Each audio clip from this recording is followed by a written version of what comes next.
Hey guys, this is Comic Uno and Werewolf Monday, and we're doing a review for Bitten, and we're up to episode 6 now.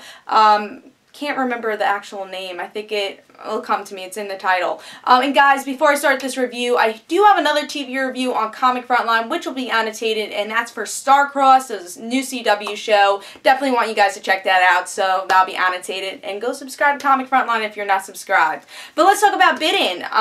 This has been a really cool show. I think it's been a solid show. And with this episode, I was expecting maybe a little bit more than we got. Because you get to see Elena, she goes back to Toronto. I think she's gone back to Toronto every other episode now. So she goes back to Toronto, she goes to her boyfriend's sister's wedding. And not the sister she's best friends with, but the other sister. So they go to the wedding, and one of the mutts crashes the wedding, not in a dramatic way, just saying, hey, I'm on your side, you should leave the pack and join us, pretty much. And Elena now goes back to Albany. She goes back to her pack and says, the mutt, you know, the guy, he contacted me, so now we gotta do something. And that's all that really happens in this episode. Really not progressing episode.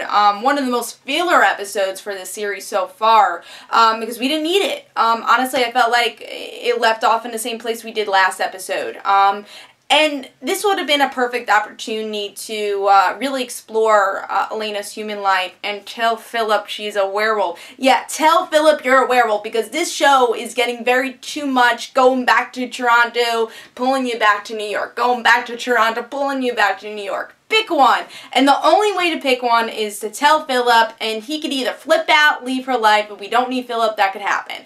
I personally like Philip. I like that human connection. I like the groundedness of the series Philip gives. So I wouldn't want to see that. I would like to see him mesh somehow with all the werewolf stuff.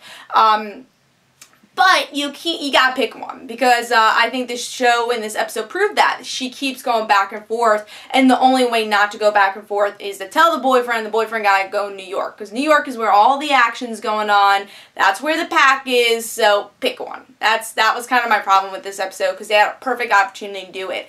The mutt came, she could have said something, the mutt could have had some drama, there's a wolf in the room. We've seen this plenty of times in supernatural TV shows, but this, they had an opportunity and they didn't take it.